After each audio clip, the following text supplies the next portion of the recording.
Hello everyone, it's Christine here and I'm excited because we've got a new prompt for Roxy's Journal of Stitchery for our Field Notes 6-month project. And the prompt we've got is Bird's Nest. Now I've got two ideas already for my accordion style display book. So if you haven't been watching, I'm planning to make a standing up accordion style display book that can sit across the front of my shelf. So I'm making pages that can then be attached together. I think I'll do a front and a back, and probably with the seasons I'll have spring and summer and then autumn and winter on the back. So I'll be able to turn it based on which of the seasons of the year we are in. And I'm using a variety of techniques, but it's my first time printing on paper. So I did that when I did the Fritillaria and I found it just so easy. First time, perfect, fabulous. Printer was happy with it. And so I'm using that again for this page, and I'll be using that again for my other page that I'll be doing, which I'll come back and do in another video. But I will give you a little clue that the other page is inspired by some of my texture work that I did with the amazing Fleur woods at my 1-week retreat back in March this year.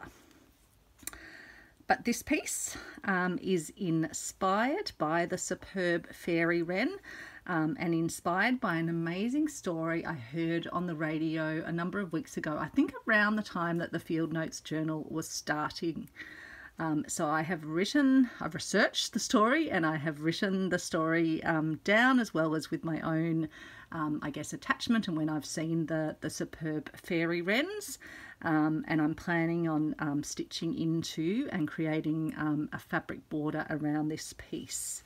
So similar to the other pieces, I created a very sort of neutral toned but quite ornate lacy sort of border on this one. This one again, I used fabric underneath, but then put a lot of beading and lots of beading and lace around and in some more sort of rich purpley tones to go with the Fritillaria.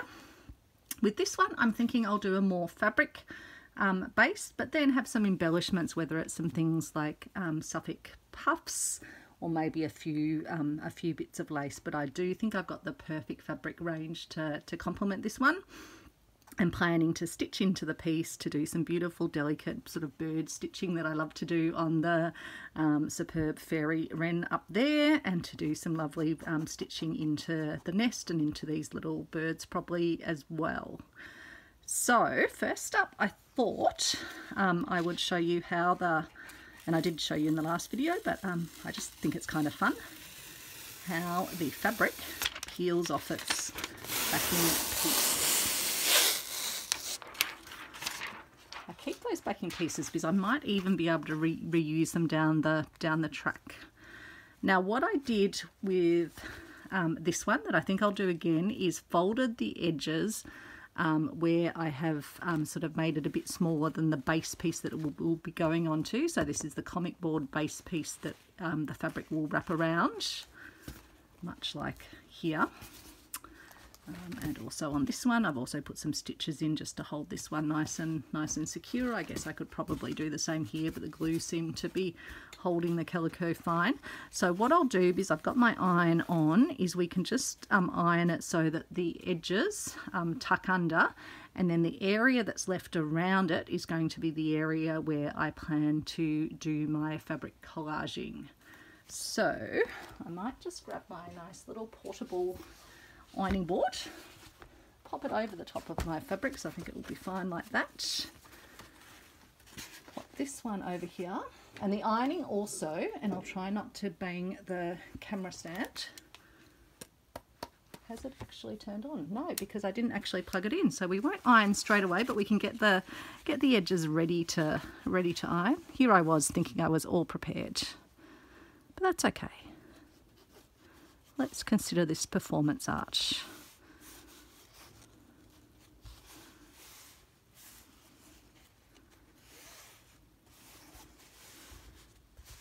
And so I designed this piece with the text and the images using Canva. I just used the free version. There are more features in the paid version, but so far I've been able to do everything I want. I didn't have the function where I could remove the background on this one, but then I just sort of put, I think I changed the tinting of it, and I think I might have also then just changed the layering of it, and it sort of then matched in. So if I find I can't kind of do things down the track, I might get the paid version of it, but so far I've been able to do what I want. And I just love that I can have, yeah, my writing about a topic sort of embedded with these pieces. It's really starting to make me think of a field notes journal when I look at the pieces. And I think a bit like with my tulip and my fritillaria piece, some of them will have writing and then some of them will be more in pictorial sort of style. So I might do alternating. I think that's what I'll be doing with this one. This one will have a lot of writing on it, and then the next one I'm planning will be more of a pictorial piece. And I think that will go quite nicely when they're sitting next to each other. So I'm just thinking I might need to give that a tiny bit more at the edge here.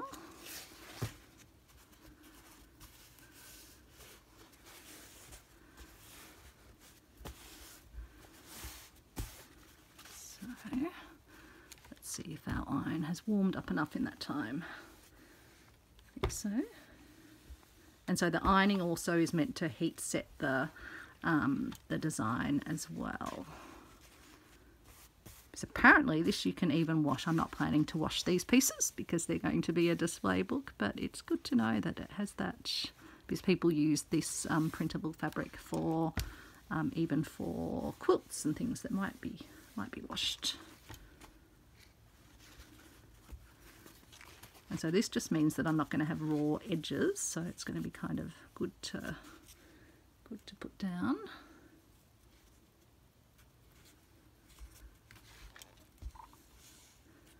Let's hope I can get it semi straight. Let's see how that looks. Yep, I think that's pretty good. Not quite straight up here, but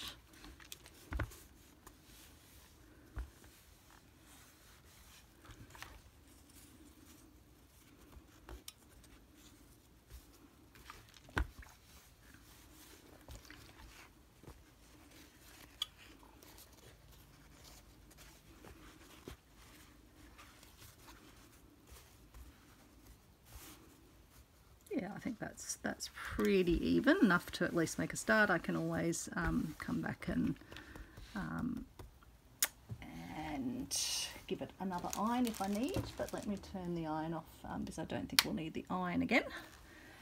Then the next thing I need to do is work out what fabric I want to use as the base for the piece, because I'll get a larger piece that I can fold over the edges at the end, and which I'll put then the sort of the patchworky border around it. And don't worry, I'm going to tell you the little story so you don't have to try and read it. Once we start selecting some fabrics, I can get stuck into that. So I'll move the lining board out of the way. I might... No, I'll stay standing up. I've been sitting down enough today. So I've got a big piece of this fabric, or I've got a piece of this lovely linen, which I did think looked like very good colours for it. And I think both of them would be fine to stitch into. I'm just looking to grab a needle and just... Yep, that goes through beautifully. This is just a good tip if you are going to be using a fabric. Oh, that goes so easily through that. This is a nice thick one.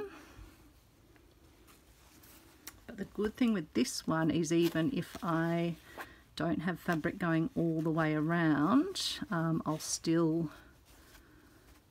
have the nice blues. But this one's got a nice match with the sort of, I think I'll go with this because I do think that's a good match. So which bit of it do we want? I think it was an old tea towel or something, but yeah, it's a beautiful, beautiful linen. Thinking I'd like these little bits down here if there's something showing at the side. I think it would be quite nice if there was a little bit of that showing.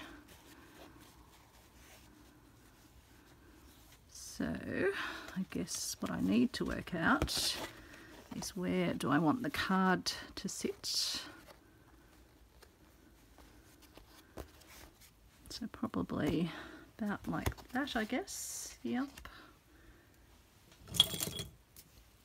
So we might just take it across. Do you like that sound of the tearing of fabric? Some people don't love it at all. Some people like to cut all their fabrics, and I think each to their own, but I quite like doing the tear because I love getting the little fringy edges. Not that we'll be seeing them because they will be tucked around the card, but that's okay. So what I might do, so we can get a sense of how it's going to be, is I'll grab my little quilty clippy things, and I'll wrap it around the card so we can start to see what it might look like.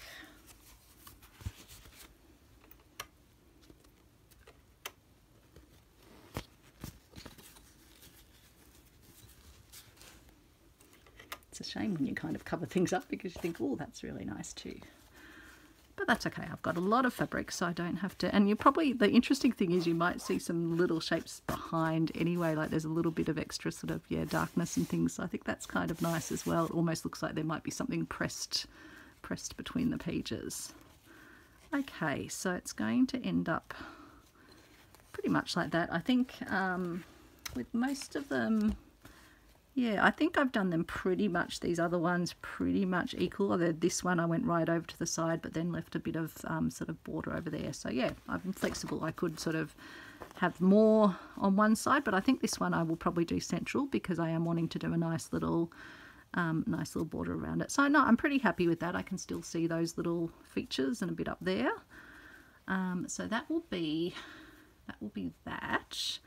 Now I want to have a bit of a think about fabrics, but the range that I'm thinking of using is this beautiful Bleu de France, and I've got a whole lot of larger pieces, including some that I've actually got doubles of because I love them so much, the ones with the birds on them. So we can have a bit of a look through that together. So what I might do is bring you down so you can have a good look at the fabrics. I'll sit down now, I'll have a sip of tea. And I might tell you the little story first of all that's written on here, and you can have a look at the nest in closer up and look at the fairy-wrens. So the males being the more colourful and the female being the less colourful. So that's a male one up there. So let me tell you the story. So I've written here my little story, so I'll read it out to you. I was fascinated to learn recently that the superb fairy-wren, and the Latin name is Melurus cyanus, that the superb fairy-wren mothers sing to their unhatched eggs to teach the embryo a password, a single unique note, which the nestlings must later include in their calls before they will be fed. The female bird also teach the password to their male bird mates. It turns out that fairy-wren parents use this to distinguish between their own offspring and those of the two cuckoo species that invade their nests. This discovery was made quite accidentally. Researchers were recording when they heard that female fairy-wrens were singing to their unhatched eggs. They found that the wrens in a nest all had the same begging call but different from other nests, and the call contained a signature element present in the call the mothers had made while incubating the eggs. How incredible is that? So researchers broadcast a foreign nestling call and discovered that both parent birds refused to feed the chicks. They also swapped around eggs across nests. When the swapped eggs hatched, nestlings used the call taught by their foster mother, not their biological mother, proving that the call is learned and not genetic. So you might be wondering whether the cuckoo eggs also learn the password. So basically the cuckoos lay, and I'm just breaking from the story here, the cuckoos lay their eggs into the nest of the superb fairy-wren. So they're trying to basically get imposter babies, or I think they're called parasite sort of babies, into there. So you might be wondering whether the cuckoo eggs also learn the password. It turns out that the password lessons begin about 10 days after the eggs are laid, giving wren embryos 5 days to pick up the call before hatching. But cuckoo embryos, which hatch earlier and then push any other eggs out, only get about 2 days. This means that the wren parents can escape having to feed an enormous baby bird that isn't their own and can leave to start a new nest and raise new babies. So apparently the fairy wrens can have multiple nestings in a season. Interestingly though, the wrens can only identify one of the types of cuckoos, the Horsfield bronze cuckoos, about 40% of the time, even with this special technique. And so the illustration is from Gould, 1840 to 1848, showing adult superb fairy wrens attending to their nest with the bronze cuckoo nestling. And I've just put a little note that I often see superb fairy wrens when out on my walks. So what an incredible story. What an amazing thing of mothers teaching their little bird embryos to have a specific password that they can then use to identify them when they actually hatch. I was blown away by that. So, fabrics. Now I've got a whole raft of fabrics, which I have pulled out. Lots and lots of, I'm thinking blues for the border. Like I don't want to take away, but I think there's just enough blues in the piece that I think a blue and cream border. Maybe I will add a bit of the highlights, but I think maybe the nest will be the highlight in here with the different colours, with the beautiful sort of grassy. They're very interesting nests. They're very oval. And in fact, researchers had wondered, because it's so sort of dark in there, it's just got the little hole that the birds sort of poke their head out of. They wondered if, because it was so dark in there, that made it much harder as well for the parents to identify the different egg that the cuckoo lays in the nest. And usually I believe it's just one cuckoo egg that gets laid in with the other eggs. So I had other fabrics I could have used as the base. This would have been quite lovely as well, but I think I'll stick with that. I kind of like sometimes the lighter with the more sort of off-white contrast. In terms of little embellishments, it might be fun to have a little stamp. I'm wondering if I've got any, oops, not those, not that one there. Wondering if any of these little stamps happen to have a bird on them. Let's have a look. Do we have a birdie stamp? Can anyone spot a birdie stamp? I'm looking and looking.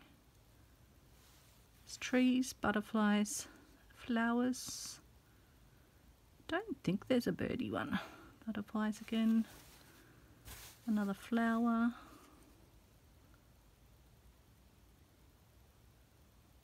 I wonder. Let's cut one out while we're here. Is there one up here that we want? I think I can probably do. Actually, I might do that one. So I've gone off camera while I do it.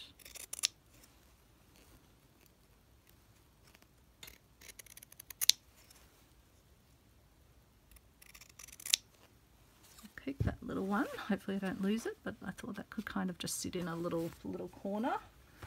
These are all folded on my little postcards where I wrap them around.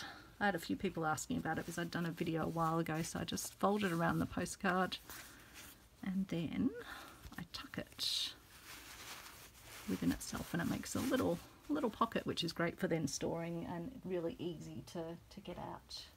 Now I'm reaching behind me where I've got a whole basket of scraps. I'll have to bring you up though, so just close your eyes for a moment. And I thought we could have a look in here, including, I think it would be absolutely perfect to have some little music. This would have been one that I tea-dyed, I think, because the story of the nest is all about the password, the little sound that the bird makes. So I've just got all small to sort of medium-sized scraps in here. Just wondering if a little bit of this would have been an edging of a, oh, this was actually around that beautiful blanket, woolen blanket that I've been using for quite a few different projects. I don't know if I've got a bit of that woolen blanket in here. For those of you who've been watching for a bit, oh yes, there we go. This beautiful blanket. So I might keep a bit of that out. It's sort of a nice vibrant colour. Let me just bring this back over. This is just a fabric scrap from the reverse art truck. It's a synthetic, but it yeah, it's quite nice, and or could, I mean, it could be a silk, but it feels a bit more synthetic, I think. It's got some nice colours. I'll keep a little bit of that out. If I wanted a bit of ticking or a bit of stripe, I might keep that out, and might keep that out.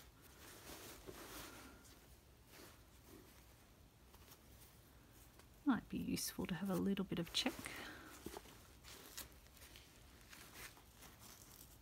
It's just a nice dark blue linen. Sometimes it's good to have some neutrals to combine. That's actually one of the fabrics we'll be looking at. I'll just grab that little scrap out. Who knows, we might be able to use it. We'll grab that one out. That's got nice sort of Australian natives on it. Ooh, I've got my beautiful Japanesey fabric, but I don't think that goes, although that almost reminds me of feathers a little bit. I'll grab it out. A little bit of blue braid, we'll take that out. I've got all sorts of fabric swatchy bits. I could actually pull out some that are kind of in the tones, whether I use them in this or in a little mini, one of my own little mini journal books. I wonder if there's any other swatches that are the right tone. Not that one. No, it's more a brown, I think. And the blue's a darker blue. Oh, but I've just spotted a nice little bit of braid. I'm just going to have a rustle around in the box. Was that the colour I looked at just before? No.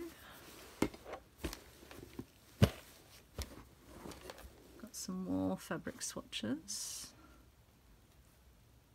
Maybe.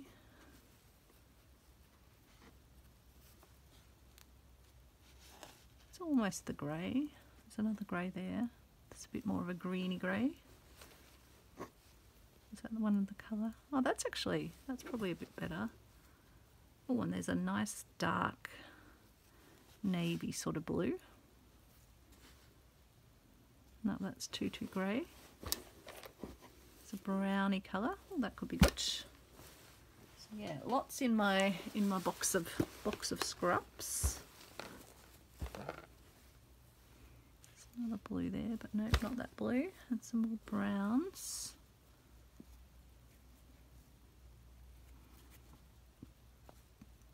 Oh, the outer wings are almost that colour, and that's a nice brown. Probably not those. It's a bit dark. Okay. Oops, don't need those scraps. But yeah, it's quite good having a box that you can just have a bit of a rifle through. I'll put my little stampy bit on. I'll just clip it on so we remember. I'll keep these ones because I don't know if they'll go on this piece or be used in something else. But what I'm planning, and sorry, I had to start this video a few times, so I kind of forget what I've actually said. But yeah, planning to stitch into yeah, the bird with lots of little stitches, to stitch the nest, to probably stitch these, whether I do some cantha stitching as well behind, just to kind of stitch it all down, or do some little cantha stitching to at least sort of hold between these, or I could do little cantha stitching that runs under each of the lines as well. Or do some down stitches, or do some random little dots. I haven't decided that yet. I'll see how the piece evolves. But what I do want to do is have a border around it. So I do have a lot of pieces, and I will probably take some things from here, but I thought I particularly want to use some of these lovely Bleu de France fabrics from Moda. So I do know I want to use a bit of the music-y fabric. Probably want an actual sort of little entire line. Do that one like this.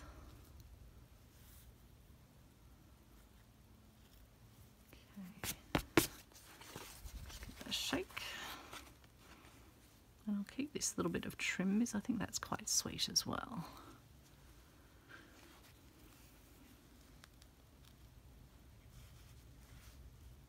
Yeah, I think the music's going to be a good little compliment. A little password. Yeah, I think even that trim could be good, so we'll keep that as well. Okay, haven't decided on these, so I'll put those to the side. I'm thinking a nice little vintage Suffolk puff could be lovely. A blue, probably, I think that blue there. So let's harvest one of those.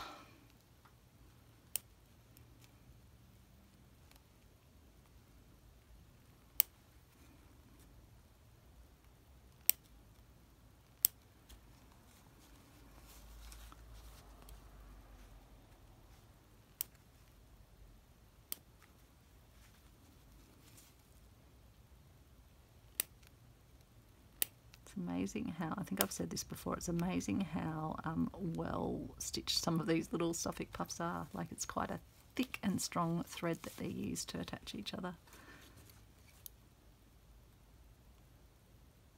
You wonder how many years they were used. These are obviously from a very well used, I assume it was a quilt. It's just so magical. We don't really have the Suffolk puff quilts as much of a sort of tradition here in Australia, so I'm sure these ones came from America. I got them from Purveyor of Reclaimed Textiles, and I know she's got a brother in America, so I'll pop that up there as well. And then, in fact, I'll pop my other little bit of tiny scrap up there too. So, the Bleu de France range, this isn't part of it, but I thought a feather could be really perfect, and I've got another fabric as well that has feathers, so let me just see if I can find that in my box down here. Looking.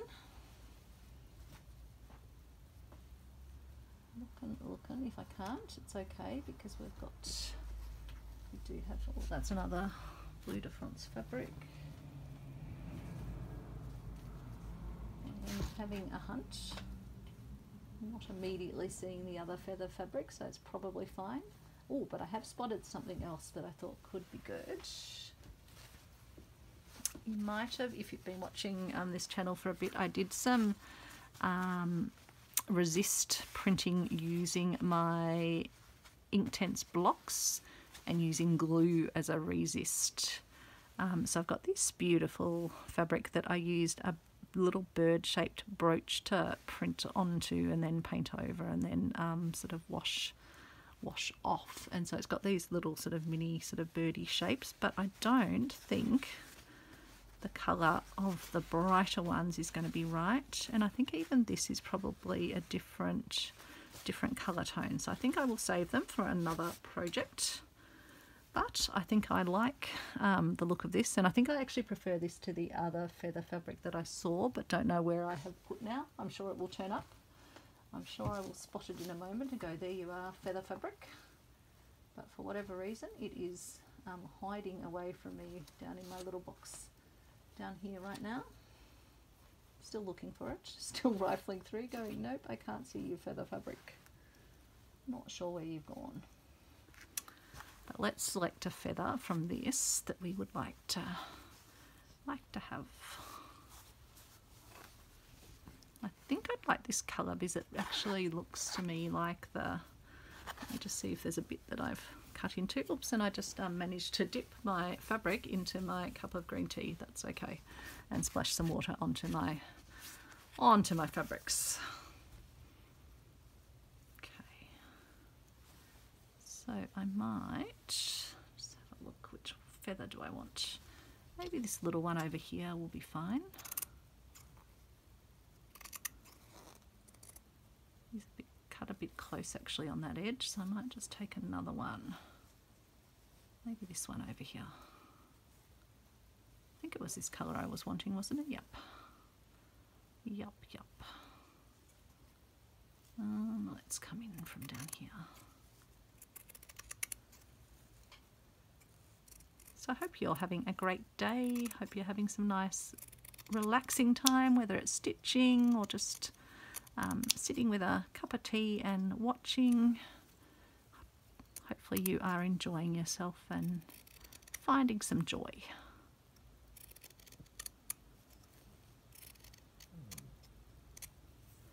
I just know when a prompt comes out, I get so excited. I go, as soon as I can, I jump into my fabric boxes and start pulling things out. And it's been great with this because I can design up my little little fabric page. So yeah, I think the feather will be a good addition, so it doesn't matter where it needs to go yet. Could even be good to come up onto the page or something like that, because I think I'll put some of the fabrics at the back, and then some of them will be able to overlap with some of the sort of embellishments can overlap, and I can even cut around this a bit more closely. So I think that might sort of go down there, so I might even clip that sort of on for now. See, I told you I would find my other fabric that has feathers, but I do think this is probably a better match. Yeah, I'll keep that out, but I think one feather will be enough. And then some of these lovely Bleu de France fabrics do have like feathery designs on them too. So I'll move this to the side for a moment and we can have a look. I've got charm squares, which I thought I might draw from first because they are probably just about the perfect sort of size for this border format. So I thought we might go first of all through the mini charm squares, but then we can come back to some of these lovely bird fabrics, and it may even be that I just cut out some of the birds, or it may be that I don't want to compete too much with the birds that I have on my fabric. So let's see, let's just sort of audition some pieces, because essentially they'd kind of just go on like that. So that's a maybe, but it didn't immediately sort of grab me. I guess I need to think about where the sort of where something's sitting on it and how well it goes with kind of the design and what the birds might have around them. So I don't mind that one, and this one might be fine if you kind of had it. Just thinking where you'd need to have it positioned, but no, I think this one's not as well positioned. I'm quite happy to have some of the darker colours too, so I might take these off the corner for now. I'll keep them all clipped together. I'll do the same with the feather. Clip that with that, and we can come back and sort of overlay them over the top, because that's probably how I would use them.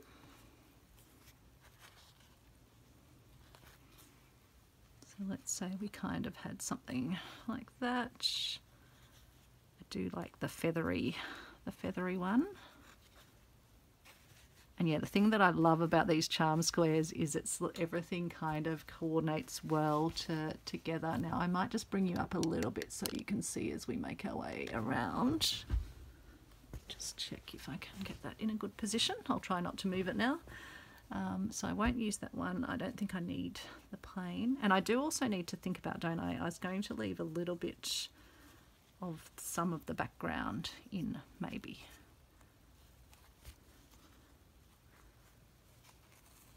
So whether I have sort of a section here. And I don't want it to ever look too sort of staged, so some of it I'll overlap more or less than the others.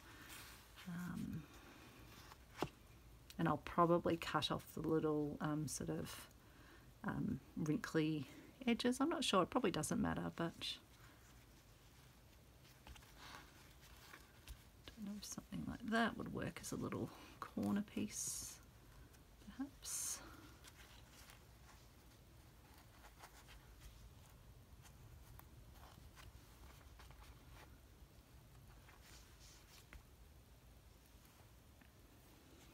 This one doesn't have as much sort of happening in the middle area. That one's probably too similar to that. That's similar as well. Maybe this one would be okay.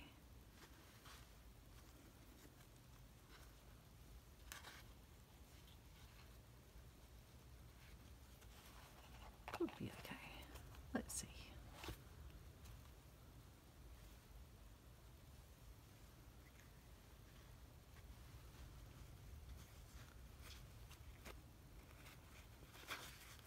Don't mind having some more abstract ones like that as well. This one's only got a little tail of the bird, but it's got quite a nice bit of design in it.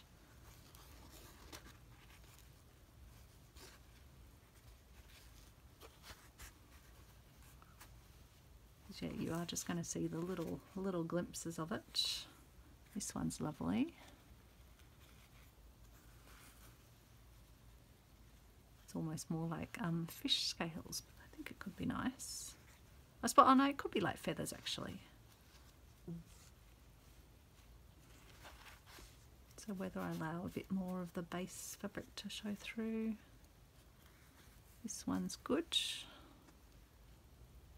Just kind of wanting to mix it up, not all have all of them in this sort of bluey colour. But that's where I can probably cut some of these down a bit and have some, because I'd probably, yeah, break it up maybe with a piece of, like a piece of this could go across. You can actually do that. I don't think these will tear as well, so I might need to cut and then fray them myself. I don't think I cut that very straight, but we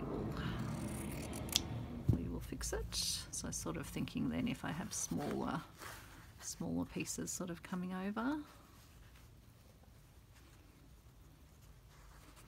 Again, just sort of picking what it is that you want to be able to see.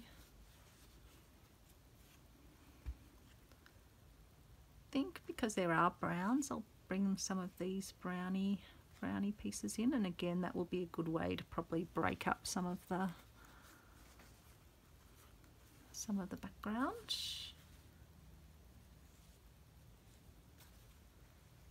Well, probably not that one, but I might use this one rather than that one. So I could do something like that. Won't use the plain one.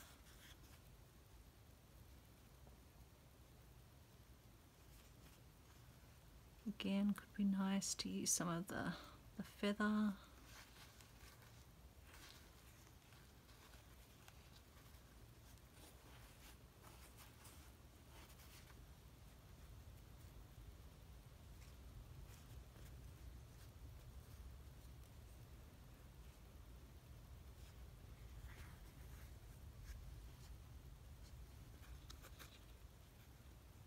One up there.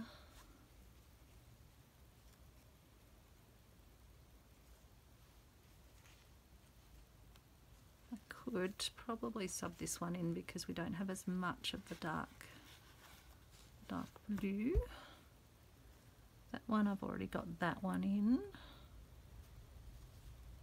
This one's similar to that. Could have something like that somewhere in here. I won't need them all, but well, in fact that's quite similar to that.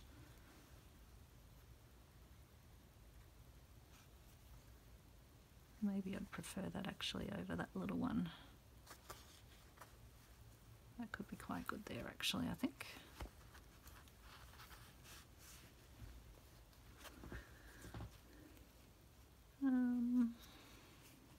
I had something similar to this, didn't I, somewhere down under there.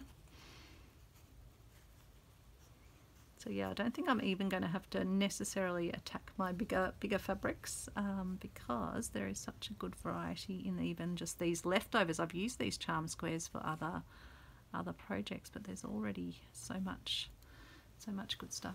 So I'm not sure if I'm actually going to leave the underlying fabric, so it might be a chance where I might decide that I don't use that underlying fabric, although it will go around to the back, but then all of it will be yeah, covered up and stitched together. So I could just use a more basic basic fabric. I've got just some basic cotton or calico, so I can give thought to that, because I think I kind of like having all these fabric layers. Don't think I need those. Got other ones that aren't part of the range, but I just don't think actually I'm going to need them. I'd want to probably switcheroo so that the sort of colours meld around. So this probably won't be the final layout.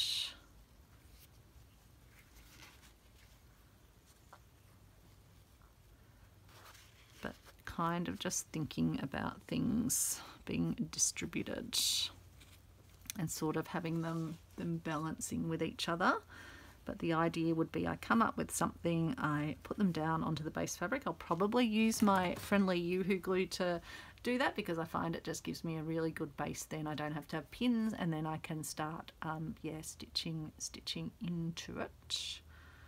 And as I say, I'll also be doing stitching into the little birds. So that's how I'll do that, and then I'll overlay any of my, like this I'll probably, yeah, cut around a bit more. If I'm going to have things like stamps, for example, I will put those on. Can have something like the music, and that's good actually, because the music now ties in well with those other brown pieces around. I can have bits of sort of like a braid coming across if I want across the bottom or something. Can make some little clusters of things. Hopefully you can see that.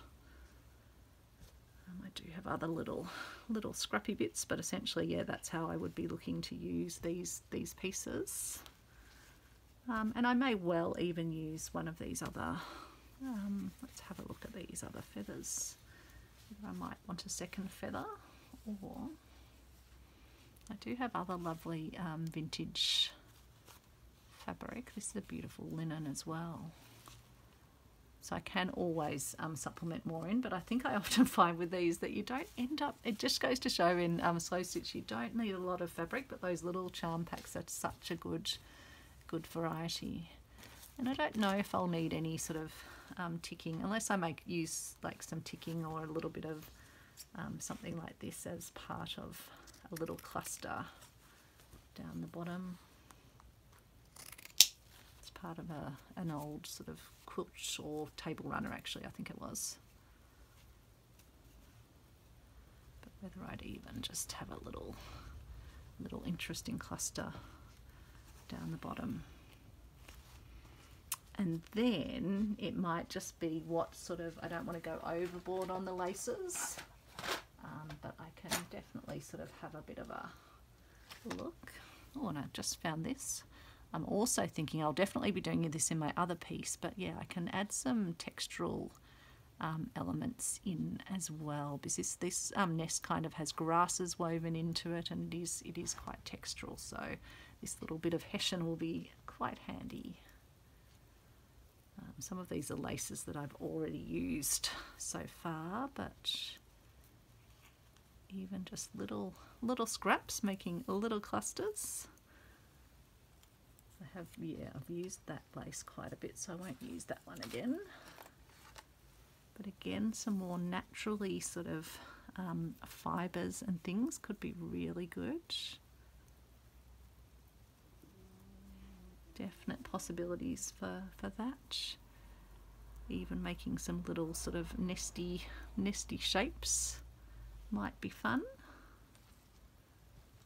Hope you didn't just hear my belly making digesting noises. Apologies if you did.